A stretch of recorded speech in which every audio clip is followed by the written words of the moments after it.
Picture this. It's midnight, you're staring at the ceiling, replaying a conversation from 3 years ago, like your brain is Netflix but stuck on the same awful episode. That's overthinking. And here's the thing. It feels like you're solving problems, but really, it's like scratching a mosquito bite. Feels good for a second, but actually just makes it worse. Overthinking isn't just thinking a lot. It's getting stuck in loops, replaying mistakes, worrying about the future, doubting every decision. Psychologists call it repetitive negative thinking. Sounds fancy, but really it's just your brain hitting replay again and again, without ever hitting solve. But why do we do this? Part of it is just how our brains are wired. Some research suggests only about 26% of overthinking comes from genetics. The other 74% is shaped by environment and mindset, which means most of it is changeable, but only if you catch how your mind works. It loves to wander, especially to negative stuff. Add in stress from work, relationships, or scrolling through bad news, and you've got the perfect recipe for spiraling thoughts. And the consequences? Not pretty. Headaches, anxiety, fatigue, trouble sleeping, even strained relationships. Basically, overthinking turns life into a 24/7 marathon, except you never actually cross the finish line. But here's the good news. Overthinking isn't permanent. It's a habit, and like any habit, it can be broken. Today, I'll walk you through some powerful methods to stop overthinking, and we'll tackle each one step by step. Quick resets, cognitive tools, daily habits, mindset shifts. So, let's start with quick resets, calm the storms right now. The 5-4-3-2-1 grounding technique. When thoughts are racing like an out-of-control playlist, this exercise pulls you back into the present by using your senses. 5 things you see, 4 you feel, 3 you hear, 2 you smell, 1 you taste. Simple, quick, and surprisingly powerful. But what if your body feels as tense as your mind? Try a progressive muscle relaxation. You tense one muscle group at a time, then release. Feet, calves, thighs, hands, shoulders, face. That shift between tight and loose teaches your body what relaxation actually feels like, and your brain follows along. Sometimes, though, the issue isn't tension, it's timing. That's where the worry window comes in. Instead of fighting your thoughts, you give them a scheduled appointment. Jot down the worry and tell yourself, I'll deal with this at 6 o'clock. Oddly enough, just knowing your worries have a time slot frees your mind the rest of the day. Chapter 2. Cognitive Tools. Retraining the way you think.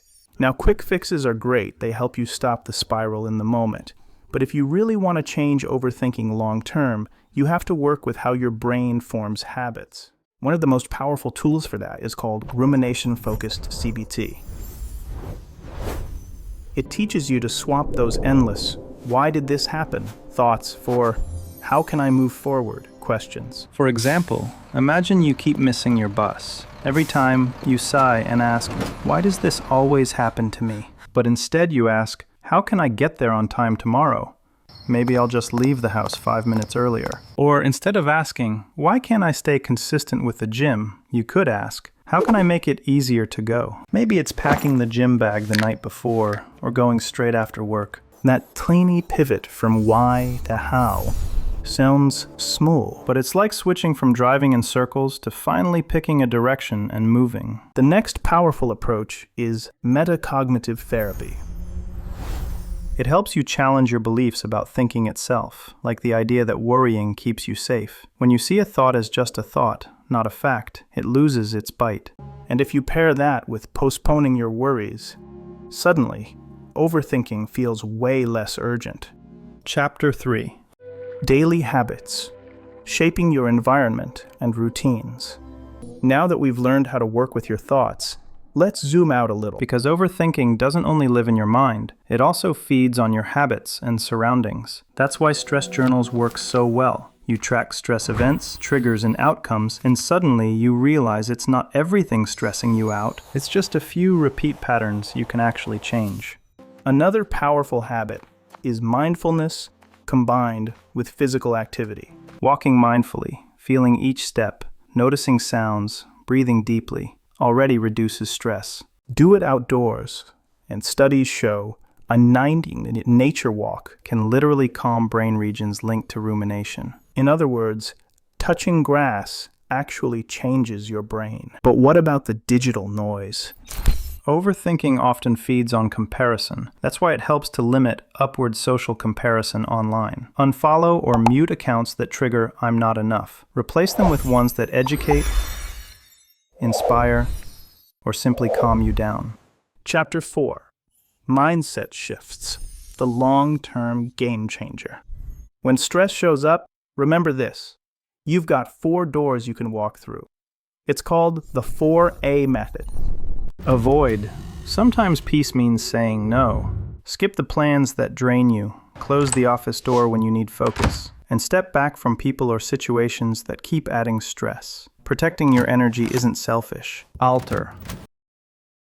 If you can't avoid it, change it. Speak up about what's bothering you. Ask for what you need. Delegate when you can. Set clear boundaries before you hit your limit. Small, honest conversations now prevent bigger explosions later. Accept. When you can't change something, stop fighting it. Forgive yourself. Forgive others. Shift your focus toward gratitude and compassion. You don't have to control everything. Sometimes peace starts with letting go. Adapt.